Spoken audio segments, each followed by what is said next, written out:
Patricia, como es lingüista, les va a explicar la parte lingüística y yo más bien la parte jurídica. Así es. Pero yo quiero leerles primero lo que dice la Constitución, que tiene que ver con esta noticia. ¿Qué es lo que ha pasado? Se ha leído por primera vez, ¿no es cierto?, una sentencia en aymara y otra en quechua. ¿Qué es lo que dice la Constitución sobre esto? Este librito que yo recomiendo a todos comprarse, que siempre es bueno tener, dice que toda persona tiene derecho, ¿no es cierto?, a su identidad étnica y cultural. El Estado reconoce y protege la pluralidad étnica y cultural de la nación. Todo peruano tiene derecho a usar su propio idioma ante cualquier autoridad mediante un intérprete. Los extranjeros tienen ese mismo derecho cuando son citados por cualquier autoridad. Este derecho, que estaba restringido a la interpretación, hoy se ha expandido aún más. Y Pati les va a contar un poco qué significa esto. Es decir, es importantísimo, Rosa María, porque somos un país plurilingüe y tenemos uno de los países con mayor riqueza lingüística de Latinoamérica. En el mundo no, hay otros países que tienen mucho más riqueza lingüística, principalmente los africanos. Y el Estado desde hace muchos años decidió establecer políticas para que estas lenguas se conservaran. Desgraciadamente las políticas quedaron en el papel. Lo que tú acabas de leer es un derecho que no se ve en la realidad. Y solo por poner un ejemplo, en el gobierno de Alan García hubo un ataque en la zona del Guayaga, a una columna mejor dicho, parece que era una columna de sendero hacia unos policías que estaban en la zona, y rápidamente se hizo una redada y se cogió a unos campesinos como presuntos sospechosos. Locales. Se les habló en castellano, se les apreció en castellano, se les metió a la cárcel en castellano y todos eran quechohablantes. Al principio había un error fundamental y era que estas personas no entendían por qué se estaban yendo presas. Luego de todo un trabajo de investigación se reconoció, gracias a una presión desde Lima, que ellos no eran culpables de nada, ¿no? además, Pero ¿cómo te puedes defender de algo de lo que te están acusando si no entiendes el idioma en el que te están hablando? ahora, tú que eres un especialista en la materia, explícanos un poco. Uno puede ser monolingüe, es decir, un quechohablante que no habla nada de castellano, o puede ser un bilingüe a medias, es decir, tu lengua materna es el quechua, pero entiendes el castellano. Así es. Igual hay un estado de indefensión, ¿tú crees, en ese caso? Absoluto, y te explico por qué. Porque casi todos los hablantes de una lengua materna que no es el castellano en el Perú son bilingües, ¿ya? Por necesidad, no hay otra manera. Pero no aprendieron esa segunda lengua necesariamente de una manera formal, como tú cuando quieres ir a aprender otro idioma, en un colegio, en una academia, con textos, sino lo aprenden por contacto. Entonces, el castellano es incipiente y te alcanza para ir al mercado, para comprar, para discutir, incluso para decirle al médico que te duele, pero no te alcanza para entender una sentencia judicial ni el lenguaje de un policía que te está diciendo usted está siendo intervenido en estos momentos por una presunta. No, en presunta te perdiste, ¿te das cuenta? Entonces, el grado de bilingüismo incipiente es enorme en determinadas zonas del Perú. Puede variar con los años. Esas personas cuando migran a la costa aprenden mucho más castellano. Pero no solo es un tema de entender, y eso es tal vez la parte más bonita, y eso tiene que ver con el derecho. El hecho de que la justicia se imparta en tu idioma es una manera de reconocer que tu idioma vale lo mismo que el español. Ahora, este es un tema complejo porque yo no creo que haya habido mala voluntad, sino también para montar un esquema como el que se ha montado, esto se ha hecho, digamos, a nivel de primera instancia. ¿Qué va a pasar si estas sentencias se apelan a una corte superior donde los jueces ya no hablan esos idiomas? Entonces, ahí sí la necesidad del intérprete es indispensable y ahí sí el Estado peruano tiene que poder poner el intérprete. Y yo sí creo, también tú corrígeme si me equivoco, una cosa es muy distinta que un juez que habla aymara, ¿no es cierto?, o que habla quechua, redacte su sentencia en aymara o en quechua, aunque creo que la aymara es ágrafo, ¿no es cierto?, y que la lea porque él domina el idioma. Y otra cosa es que lo haga con un intérprete, ¿o no? ¿O no necesariamente, si no podríamos, por ejemplo, elaborar ningún cuadernillo de extradición para un país que no habla nuestra lengua. O sea, finalmente es Pero en una cosa tienes razón, y por eso es que se tiene que empezar. Una cosa es el lenguaje común y corriente, otras cosas son los lenguajes técnicos. Hoy día hablábamos con uno de los jueces en radioprogramas que había emitido la sentencia y nos dijo, no saben la complicación que se me hacía traducir determinados términos técnicos. Sin embargo, la única manera de empezar a tener un lenguaje técnico de justicia es haciéndolo, ¿no? Entonces, al comienzo será difícil, habrá juez de intérprete de por medio, y después se hará como en los países multilingües que se imparte justicia en el idioma de las personas. Y además, nosotros tenemos diccionarios técnicos en castellano-inglés, por ejemplo, para las ciencias jurídicas. Así es. Igual, entonces para ciencias jurídicas puede haber un un diccionario técnico, ¿no es cierto?, quechua-castellano, Mira, aunque es difícil, creo, ¿no? No, fíjate que no. Rosa María, hay 6.000 idiomas en el mundo en este momento. La mitad va a desaparecer en este siglo si no se hace algo al respecto. Y algo al respecto no es que aprendan todos quechua en el colegio. No, mira que no tendría por qué haberse una mala medida si no se hubiera puesto tan a la prepo en la época de Velasco. La forma para recuperar una lengua es que se empiece a usar la lengua más allá de los ámbitos familiares. La lengua muere cuando se queda en las casas. Tiene además que servirte para hacer transacciones comerciales, para impartir justicia, para hacer ciencia. Claro. Y sí, eso no es imposible. Todas las lenguas lo han conseguido. Ahora, ¿no? la globalización no tiende a que justamente no nos sea útil saber tantas lenguas. Al contrario, las personas en Europa, por ejemplo, hoy en día, que es un continente muy fragmentado en lenguas, hablan por eso 3 o 4 lenguas distintas. Me corrijo. Lenguas que hablan minorías muy específicas de la sociedad. El francés es un idioma minoritario el día de hoy. Sin embargo, minoritario en términos de números de hablantes, sin embargo, tiene una trascendencia cultural importante. El número de hablantes no determina su trascendencia. Y hay una cosa además interesante, casi todos los quechohablantes están entrenados a aprender una lengua más por imposición del castellano. Por lo tanto, tienen desarrollado una capacidad lingüística. Yo siempre digo, ¿no? Cuando alguien se ríe de la manera de hablar español de un quechohablante en Lima, yo le digo, yo te mando al mismo tiempo a una comunidad en la sierra. Aprende tú. Anda, yo te quiero ver cómo hablas tu quechua, ¿no? ¿Y cómo se ríen de ti? Y cómo se ríen de ti, ¿no? Entonces, al ver estado expuestos a más de una lengua, han desarrollado una capacidad para arreglárselas y para aprender el idioma que tienen casi todas las personas expuestas a más de una lengua, ¿no? O sea que sí es posible construir un diccionario técnico, jurídico. Hay un montón de textos traducidos al quechua y fíjate que ese trabajo lo empezaron a hacer justamente los españoles cuando llegaron a América. Hicieron grandes diccionarios del quechua al español, Claro. los curas principalmente, ¿no? Claro. Y en la Amazonía, el Instituto Lingüístico de Verano, Así que también tuvo una organización de base religiosa. Mira, el Perú tiene ahorita, Rosa María, más de 30 familias lingüísticas en la selva, tiene además el quechua y la aymara. Yo entiendo que la empresa es difícil hacerlo con todas las lenguas, pero quechua y aymara son idiomas que se hablan extendidamente en el Perú. Además, ¿no? lo que es interesante de Puno es que en toda la meseta del Collado se hablan los dos, quechua y aymara, sobreviven los dos a la vez. Para que tengas una idea, sin ir muy lejos, Bolivia, por ejemplo, tiene un desarrollo y una consistencia del aymara y del quechua mucho más fuerte que en el Perú. Y para ser funcionario público, obligadamente, aunque trabajas en La Paz, tienes que hablar uno de los dos idiomas. Cualquiera de los dos. Así es, cualquiera de los dos. Henry está esperando que le demos pase, porque nosotros no paramos de hablar y Henry tiene Es que es mucho que fascinante decir. el tema. Pase a Henry, adelante. Vamos, Henry. Si bien este tipo de temas no han estado mucho en los medios últimamente, la discusión sobre las lenguas como el quechua y el aymara en el Perú no es ajena en la universidad. Me parece súper importante de que si hay procesos judiciales que involucren a comunidades o grupo de personas que no son familiares con el idioma español, se den todas las facilidades para que la comunicación sea más eficaz. Es bueno ya que se emita al menos una, ¿no? Como precedente, digamos, de la estructura y de los complementos que debería tener para garantizar los derechos de los imputados. Sin embargo, también hay algo que es común que por lo general se denigre el quechua, se denigre el aymara y las mismas personas que hablan ese idioma buscan apartarlo de lado. O sea, de hecho no todos hablan español muy bien o si lo hablan prefieren hablar en su idioma nativo, que es el quechua o el aymara. Entonces me parece justo para que de algún modo estas poblaciones que viven y que son forzadas a hablar español sientan de algún modo un tipo de, pues, no sé si nacionalismo, pero orgullo por su idioma, ¿no? Y que el Estado respete eso, ¿no? Es una pena, ¿no? Que no se reconozca, que no se fomente tampoco, ¿no? Porque, imagínate, podríamos ser como Paraguay, donde todos hablan guaraní y la mayoría de las personas son bilingües. Algo que me parece importante mencionar, ya que estamos conversando de esto, es que, por ejemplo, los juicios por el baguazo no se dan en Aguajún. Es voluntad de los ciudadanos y de las ciudadanas empujar este tipo de cosas, ¿no? Y también de los mismos quechohablantes, de los mismos aymarahablantes, de exigirlo, ¿no? Y el Estado tiene que responder, ¿no? ¿A cuántos años luz estamos de otros países en los cuales las lenguas se ven de manera igualitaria y están no solamente para el tema de justicia, ¿no? Sino para el tema del Estado, para el tema de las leyes, incluso la educación? Por lo cual me gustaría seguir ahondando en este tema, ¿no? Que es el tema de la educación, ¿no?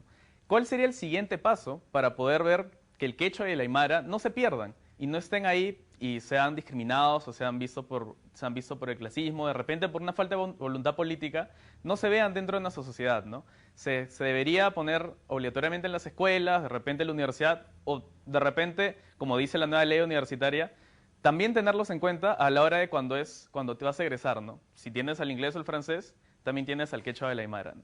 Así que hasta ahí termino mi parte. Ahora yo soy la que voy a hacer preguntas ahora. A ver, pregúntame. Porque ya creo que queda claro cuál es el aspecto lingüístico en este tema. Es lo que me fascina más a mí, porque es lo que no sé. Es que la revaloración de lenguas es fundamental, porque además implican identidades, y eso es tal vez lo que no podemos permitir que se pierda una lengua, se pierde toda una cultura. Pero en términos de justicia, hacer justicia en un ámbito intercultural no solo implica un tema de lenguas, implica además conceptos, a veces morales y de justicia distintos. ¿Cómo se maneja eso? Eso es lo que yo estaba pensando, fíjate. Explicarte a ti, que no eres abogada, un tema jurídico, a veces es muy difícil. Una persona común y corriente, cuando asiste a un abogado y el abogado le explica, no entiende ni el 50% de lo que le está explicando, porque no maneja ni los términos ni los conceptos. Entonces, me ha pasado alguna vez una persona que te diga, oiga, si yo soy inocente, ¿por qué me van a declarar a prescripción? Porque es lo más útil para sacarlo del caso. No, yo quiero que me declaren inocente. Y el abogado penalista le dice, no, vámonos por la prescripción, tú tranquilo. Pero eso es una falta a mi honor, ¿te das cuenta? Entonces, claro. el concepto de honor, de moral... Y en comunidades más endogámicas, donde esas cosas son fundamentales porque implican tu presencia ante la comunidad, claro, puede ser muy difícil de entender, si ¿no? enseñarle derecho, nosotros hemos tenido acá un curso, casi 40 capítulos del derecho al revés, a la gente común y corriente en su propia lengua, es bien difícil. Imagínate tú lo que es para una persona que no habla esa lengua. E imagínate tú lo que va a ser para el abogado, el intérprete, el juez y los auxiliares de un juzgado, porque todos se tienen que comprometer en dar el salto. De repente el juez sí habla aymara, el auxiliar habla quechua, entonces no los puede ayudar. Ahora, lo interesante es que estos dos casos se han dado en Azángaro-Puno y los dos jueces con los que hemos conversado nos decían que fueron elegidos por manejar una lengua nativa. Sí, claro. ¿No? Entonces, si en Hay la un medida bono en que, ahora. exacto, y en la medida en que el sistema favorezca Hay que haya bono. juzgados completitos en quechua, o sea, Lo no que pasa es que proliferarán porque tampoco son la claro, mayoría, es que el ¿no? problema es que a nivel de cortes unipersonales, esos son juzgados unipersonales, yo creo que no va a haber problema en los concursos y en la bonificación que se dé al puntaje. El problema es cuando llegues a las cortes superiores, que son colegiados de 3, ¿no es cierto? Entonces, en esos colegiados de 3 puede ser que los jueces solo hablen castellano. Entonces, ahí sí la persona que está buscando justicia sienta que ese que es de más jerarquía no lo entiende. Qué difícil, ¿no? Qué difícil, ¿no? El que el de abajo, el que era de menos jerarquía, sí le entendía, y el de arriba no le entiende, ¿no? Y no te digo la Corte Suprema. Yo no sé si en la Corte Suprema del Perú hoy algún vocal habla quechua. No lo sé. No creo que ninguno lo hable como lengua materna, tal vez como lengua aprendida. No, y además estamos ante un país que la falta de reconocimiento a las lenguas es tal que lo que pasa es que las personas que hablan quechua y aymara además tienen menos acceso a la educación superior. O sea, es toda un círculo vicioso. Claro, pero fíjate lo que dice la Constitución, y ahí regresamos. El Estado lo que te da es la posibilidad de usar tu propio idioma y que haya un intérprete. No te autoriza a exigir que el funcionario hable tu idioma. Eso es algo que han hecho de motu propio estos juzgados y que creo que hay que... Y que ayuda. Así es. Ayuda y que además y que facilita. Pero imagínate el avance. Claro. Hasta hace 3 años, las congresistas que hablaban quechua y aymara en el Congreso les exigían que hablen en castellano. Y yo decía, ¿por qué? O sea, además eso es un ente representativo y esas mujeres están ahí en la medida en que representan a ese grupo poblacional, ¿no? Y además, a mí me ha pasado, lo he estado cubriendo en el Congreso hace muchos años, que un congresista, creo que era Daniel Estrada, que en paz descanse, se paró y comenzó a hablar en quechua. No sé si por fastidiar a los adversarios o no. Y tú veías que se agrupaban rápidamente todos para ir traduciendo lo que iban diciendo. Porque hay varios que hablan, además. Y yo me acuerdo muchísimo de nuestro compañero en RPP, Hugo Viladegut, que él habla quechua perfectamente y él me podía traducir sin ningún problema. Entonces, qué suerte tener un compañero de trabajo que me podía traducir, porque yo me sentía absolutamente marginada. Y así se siente la gente cuando no entiende el idioma que le están hablando. Es curioso porque estamos hablando de un derecho fundamental que a nosotros no se nos ocurre que nos podría faltar, ¿no? No se te ocurre que puedas llegar a una comisaría y que no te entienda el policía, que puedas llegar a un juzgado y no te entiende el juez, que puedas llegar a un hospital y no te entiende el médico. Estando en una zona en que se habla prioritariamente esa lengua, ¿no? O sea, es una discriminación de la que no hemos tomado conciencia y nos matamos hablando de inclusión, Rosa María. Nos matamos diciendo que Jaliwarma, que no sé qué, yo digo, pero si ni siquiera somos capaces de reconocer el derecho de una persona que habla un idioma oficial dentro del Perú, ¿no? Así es. Pero otro día me vas a contar más, nos va a contar más de lingüística, ¿no? Yo siempre he querido saber, una persona en Lima, promedio, ¿cuántas palabras de quechua usa en su vocabulario usual? Muchísimas. ¿No es cierto? Muchísimas. Sí, mira, poto, cancha. Claro, calato. Calato, choclo, Claro. muchísimas. En realidad, entre los arabismos y los quechuismos, básicamente hablamos mucho más idiomas de lo que creemos, ¿no? Imagínate tú. Sí, Bueno, es siempre se fascinante aprende eso. algo en este espacio, ¿ah?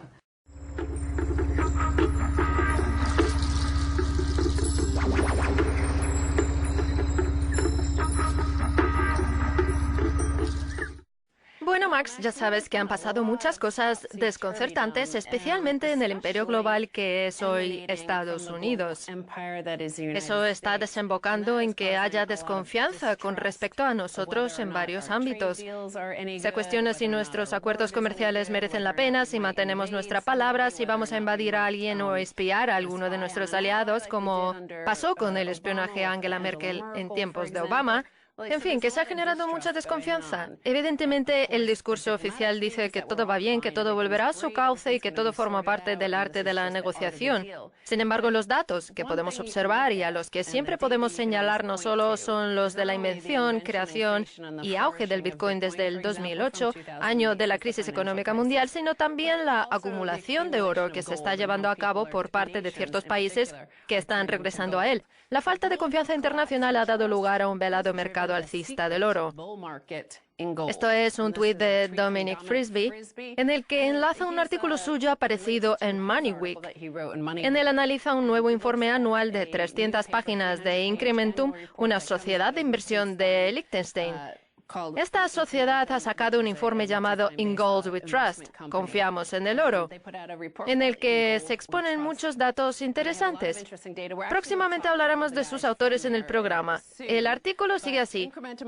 Incrementum señala que la confianza está desapareciendo en Occidente. La gente ya no confía en sus gobiernos ni en sus políticos, no confía en sus científicos ni en sus economistas. Los expertos y los medios de comunicación son partidistas. Se cuestiona incluso el sistema y sus mecanismos, ya sea la educación, la sanidad o incluso la propia democracia. De acuerdo. Entonces estamos ante una falta brutal de confianza, más que nunca antes. La confianza se ha desplomado en los mercados internacionales y la consecuencia directa de ello es que la gente, los gobiernos, los países y los bancos centrales compran oro. Repito, están comprando oro. Ha alcanzado máximos históricos en dólares australianos y está a punto de hacerlo en rublos rusos, en dólares canadienses y en euros. Así que sí, el oro está escalando posiciones a nivel internacional debido a que la confianza se ha deteriorado. Con la guerra de divisas se dio lugar a una guerra comercial y, como podemos suponer, en cierto punto desembocará en acciones más hostiles. Muchas de las personas en las que se ha perdido confianza son las que se encuentran en la cima de las instituciones en las que la gente ya no cree, es decir, los grandes bancos, los grandes sistemas educativos, las grandes empresas o los principales medios de comunicación. Cuando la gente deja de creer en esas instituciones, estas tienen dos opciones, o arreglárselas para inspirar más confianza o atacar con medidas como desmantelar YouTube, porque claro, creen que eso no puede ser culpa suya ni de las opiniones que abanderan las noticias por cable de cada noche. Lo que hacen es mirar las consecuencias de esa falta de confianza, que son, por ejemplo, que la gente acuda a otros medios y fuentes para informarse, y le achacan a eso que la gente desconfíe de ellos. En lugar de pensar que ellos fueron los primeros que les proporcionaban información falsa, como es el caso de las armas de destrucción masiva de Irak, o el de decir que la economía era de fábula y que Lord Blankfein y Jamie Dimon se merecen todos esos billones de dólares en rescates bancarios. Y eso precisamente es lo que ha dado lugar a la desconfianza de la gente. De hecho, tiene una gráfica que me parece muy interesante. En ella se muestran los niveles de confianza de la gente en los gobiernos desde el 2007, justo antes de la crisis económica. Lo que nos interesa son estos puntitos azules de aquí y reflejan claramente una pérdida de confianza. Todo lo que quede por debajo de la línea del centro indica que la confianza en los gobiernos se ha desplomado completamente. En Finlandia es donde todo esto ha sido más notorio. En estos países de aquí se ve que ha aumentado la confianza en los gobiernos desde el 2007 y entre ellos se incluyen Israel, Rusia, Alemania, Suiza y otros territorios en los que tienen dinero duro.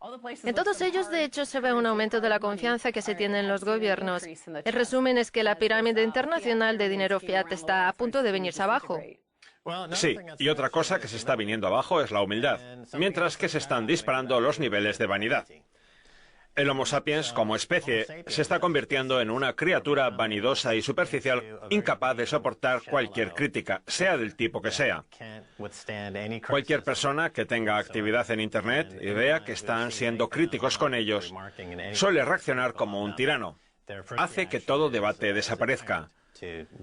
Esa conducta es propia de narcisistas, tiranos y psicópatas egomaníacos. Todas esas son características que definen tanto a nuestros líderes de hoy en día como a las personas normales y corrientes que hacen uso de las redes sociales. Como especie, estamos involucionando en larvas. En larvas. Aquí también tiene mucho que ver el miedo a lo porvenir. En lo que se refiere a la confianza, me gustaría decir que su ausencia o la completa falta de ella es lo que en términos económicos da lugar a la hiperinflación. La inflación y la deflación se originan en el desplome o el auge de la emisión de moneda, la cantidad de moneda en circulación o la cantidad de moneda que se crea. Sin embargo, la hiperinflación tiene lugar cuando hay una ausencia total de confianza en los gobiernos. Los bancos centrales y emisores de moneda pierden el control del valor de su dinero imaginario. Tienes toda la razón. El dinero en papel nunca sobrevive, sea del tipo que sea. En los 300 años que llevamos con el dinero en papel nunca ha llegado a sobrevivir. La libra inglesa lleva muchísimo tiempo en circulación, pero ha perdido el 99,5% de su poder adquisitivo, así que a efectos prácticos también está acabada. El oro lleva entre nosotros bastante tiempo. El Bitcoin es nuevo en esto y son los miembros de la generación del milenio como nativos digitales los que están más familiarizados con él. Aquellos que tengan oro o bitcoins son los que escribirán las reglas. Como dijo Jameson Lab una vez, estamos esperando el momento en el que los bancos no acudan a los bancos centrales para recibir rescates, sino a la comunidad del Bitcoin, ya que será la única que cuente con fondos disponibles para rescatar al sistema bancario. Llegados a este punto de la historia, nos acercamos a un momento de inflexión. Muchos miembros de la élite se están dedicando a la caza de brujas y a persecuciones inquisitoriales. Es más, es que cuando reaccionan, si analizamos la historia, podemos observar que siempre lo hacen de una manera desproporcionada y sumamente emocional, agresiva y conspiratoria. Es su manera de lidiar con las cosas y toda la información conspiratoria que nos llega desde nuestros medios de comunicación y nuestras instituciones es falsa. Google y YouTube dicen ahora que la MSNBC es un medio de comunicación de confianza y eso es lo que están intentando meterle en la cabeza ahora a la gente, en lugar de dar voz a aquellos medios en los que creen que de verdad se puede confiar. Sigo con el artículo. En lo que respecta a Incrementum y a cualquier entusiasta del oro y el Bitcoin que se precie, esta desconfianza en nuestras instituciones y en el otro está derivando en algo portentoso, la desconfianza en el dinero en sí. De hecho, ese es el motivo por el que se creó el Bitcoin. A nivel internacional se manifiesta en la desconfianza que los bancos centrales se profesan entre sí. Unos han repatriado el oro que acumulaban fuera de sus territorios y otros han aumentado sus reservas de oro en lo que se conoce como la desdolarización de la economía. Hungría ha multiplicado por 10 sus reservas de oro. Es un caso extremo, pero muchos países están ya en ello. Y aquí tenemos una gráfica de la tendencia que han experimentado las reservas de oro desde la crisis económica del 2008. A partir de ahí se observa una tendencia ascendente. Por supuesto, el Bitcoin también ha ido en alza durante el mismo periodo de tiempo. El 99% de la gente de nuestra sociedad forma parte de la base de la pirámide y la élite los llama deplorables. Pues bien, esos deplorables vieron perfectamente lo que pasó. Identificaron los acontecimientos que tuvieron lugar entre el 2007 y el 2009 y los entienden muy bien. La élite ya puede hacer la propaganda que quiera y decirles que todo lo que hicieron fue por su bien. Los datos muestran que entienden de sobra lo que pasó. Bien, pues hablando de que la gente se está preguntando qué es el dinero, nos encontramos con que ese interrogante también puede llevarnos a preguntarnos qué es la independencia y qué sentido tiene el trabajo.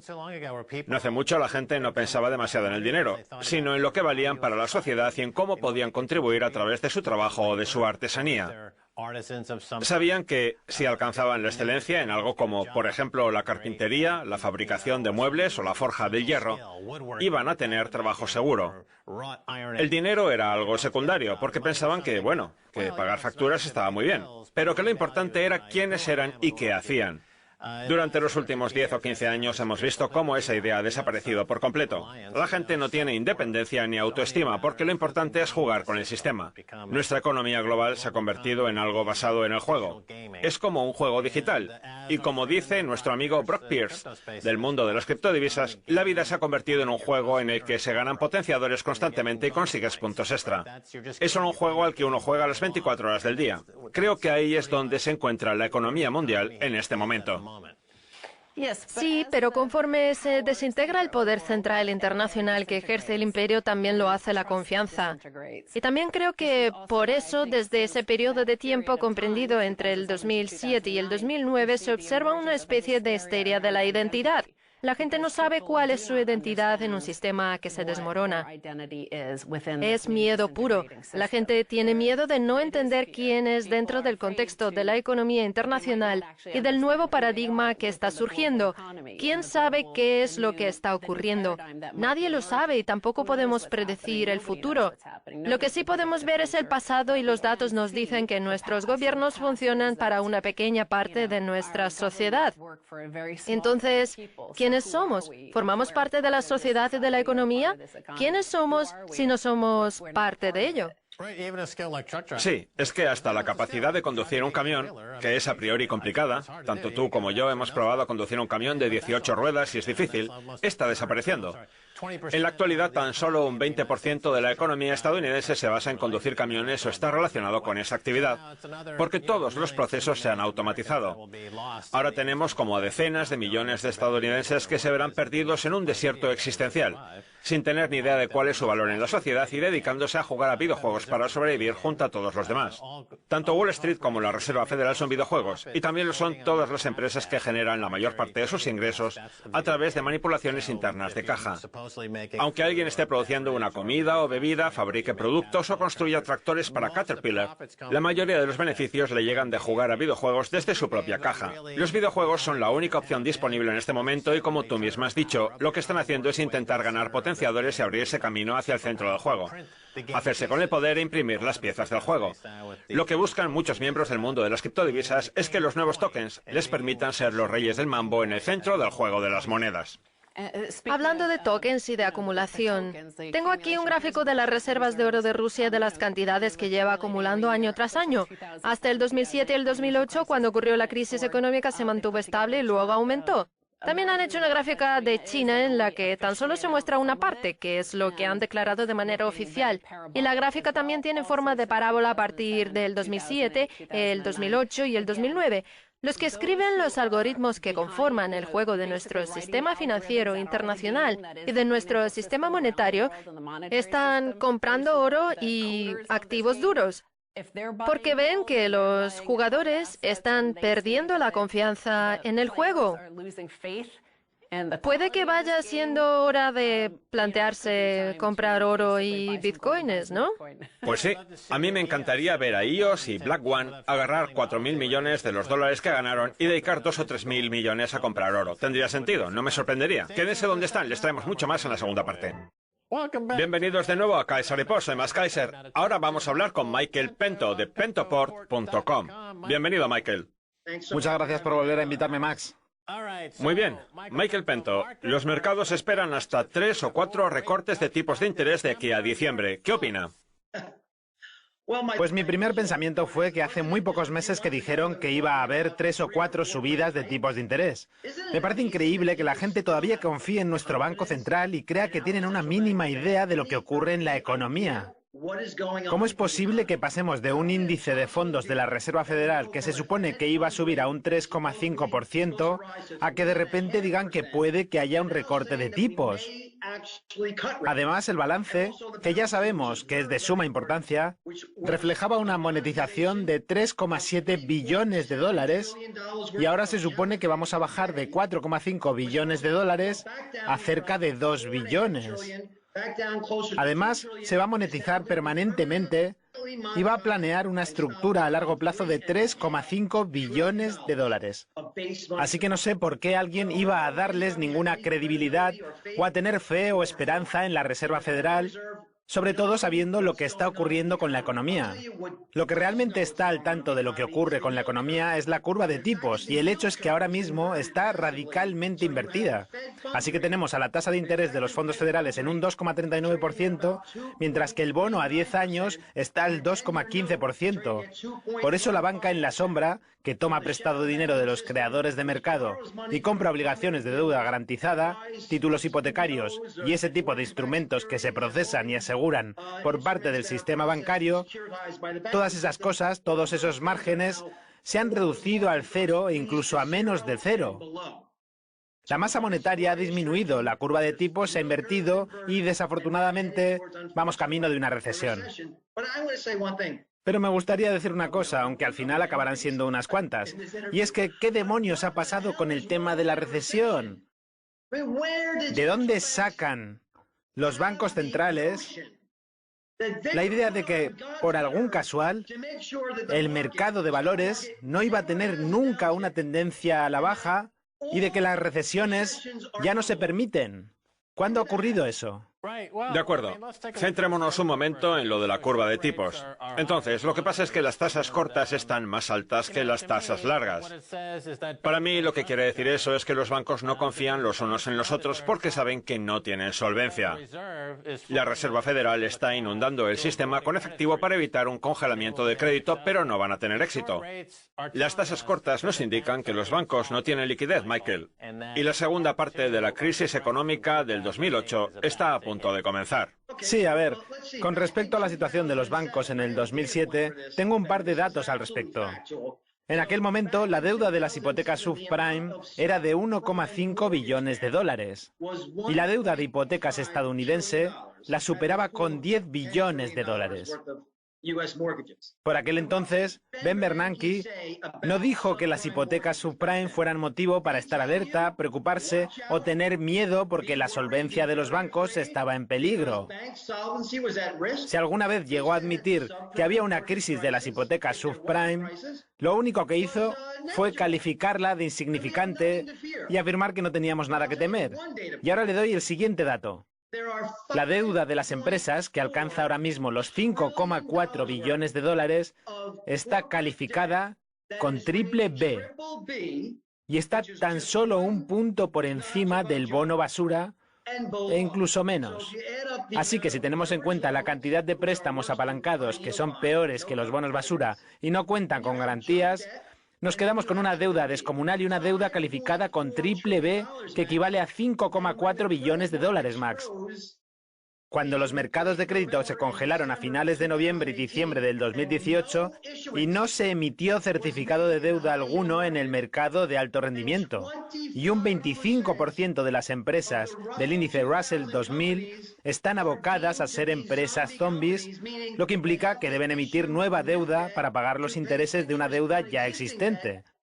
Si los mercados de crédito se congelan, vamos directos a una serie de impagos con un valor de 5,4 billones de dólares, la mayoría de ellos procedentes de préstamos de alto rendimiento y deudas calificadas con triple B. Todo esto implicaría que nos encaminaríamos a una crisis muchísimo peor que la del 2008.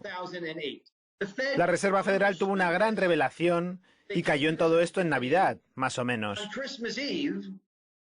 Ese es el motivo por el que hemos pasado de tener subidas de tipos hasta llegar al 3,5% de las tasas de interés de los fondos federales y de querer dejar seco al balance, porque era una maniobra de emergencia que solo ocurría una vez en la vida, a que Jerome Powell nos suelte que van a dejar de usar expresiones como acontecimientos inusuales, acontecimientos exógenos o acontecimientos temporales.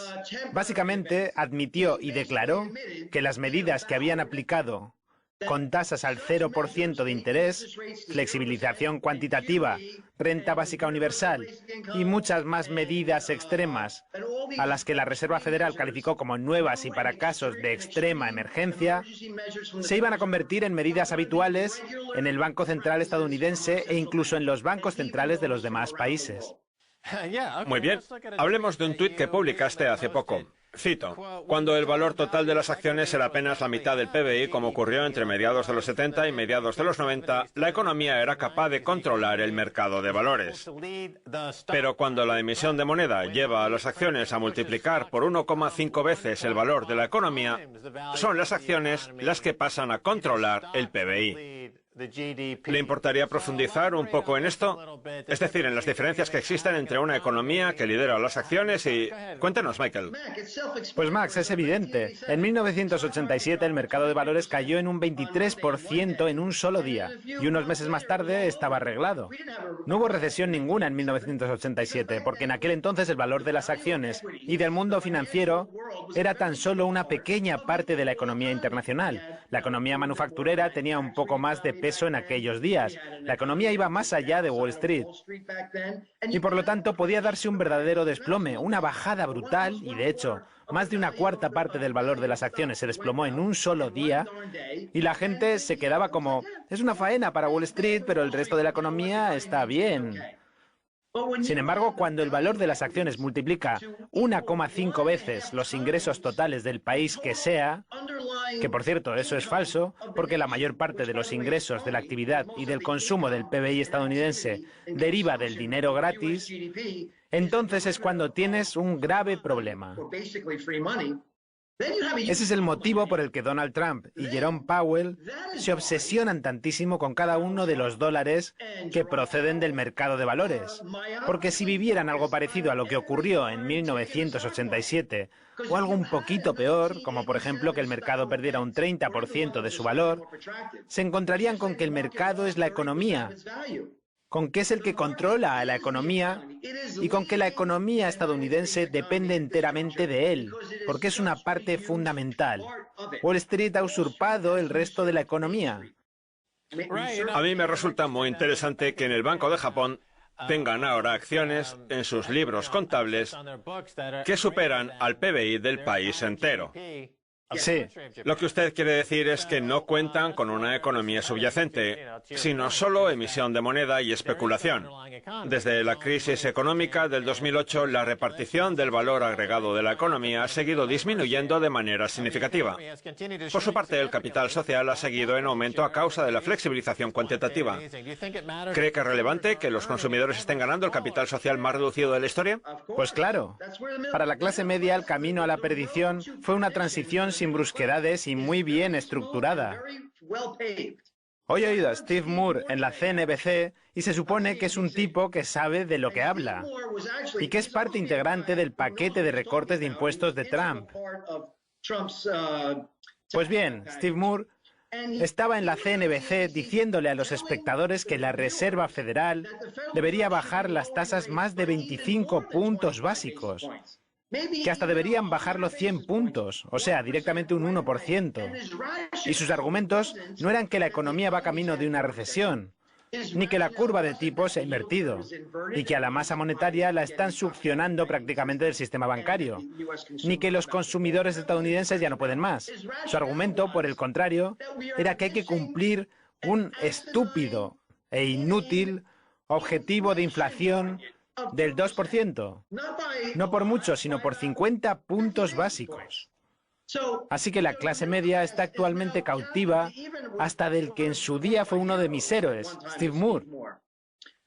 Y este señor, al que por cierto nominaron para que fuera miembro del Comité Federal de Mercado Abierto, el FOMC, va diciendo por ahí que un dólar fuerte y precios estables son, de algún modo, el equivalente a un 2% de objetivo de inflación, según lo que estima la Reserva Federal, cuyo núcleo es la inflación de los precios del gasto al consumo personal. Pero Max, si llegados a ese punto la Reserva Federal recortara los tipos de interés cuando el mercado de valores es 1,5 veces superior al PBI subyacente y la clase media desapareciera, ¿qué pasaría entonces? ¿No incrementaría aún más las diferencias entre los riquísimos y los pobres? Sí, ya. Es que nadie se preocupa por eso. Solo tú pareces de estar preocupado, Max. Bueno, deja que te pregunte algo. Pongamos que fueras por un casual director ejecutivo de una empresa de la lista Fortune 500 y tuvieras dos opciones. La primera opción sería contratar a mucha gente, poblar unas pocas fábricas en las que manufacturaras productos y vender dichos productos a cambio de beneficios. La segunda opción es que aceptaras el dinero que la Reserva Federal está emitiendo a 0% de interés, recompraras tus propias acciones, manipularas los precios de las acciones y te pagaras a ti mismo miles de millones de dólares en primas. ¿Cuál escogerías? A ver, pues si pudiera tomar prestado dinero a una tasa más baja que mis dividendos, pues compensa que el número de acciones disminuya. Es que, a ver, este mundo de tasas de interés artificiales está deformándolo y distorsionándolo todo y sumiéndonos en una locura excesiva. No es ya solo Estados Unidos, sino también Japón, Europa, China. El valor de las acciones, los precios de la vivienda y la burbuja inmobiliaria y, por supuesto, es el mercado de renta fija al completo, Max. Tenemos una deuda pública internacional de 11 billones de dólares. En otras palabras, a los gobiernos soberanos les están pagando para que tomen dinero prestado y a nadie parece importarle en lo más mínimo. Es que... Muy bien, vamos a dejarlo aquí. Retomaremos la conversación en el próximo programa. Gracias por venir. Gracias, Max. Esto es todo por hoy en Cash Report. Somos más Cash, este es Herbert.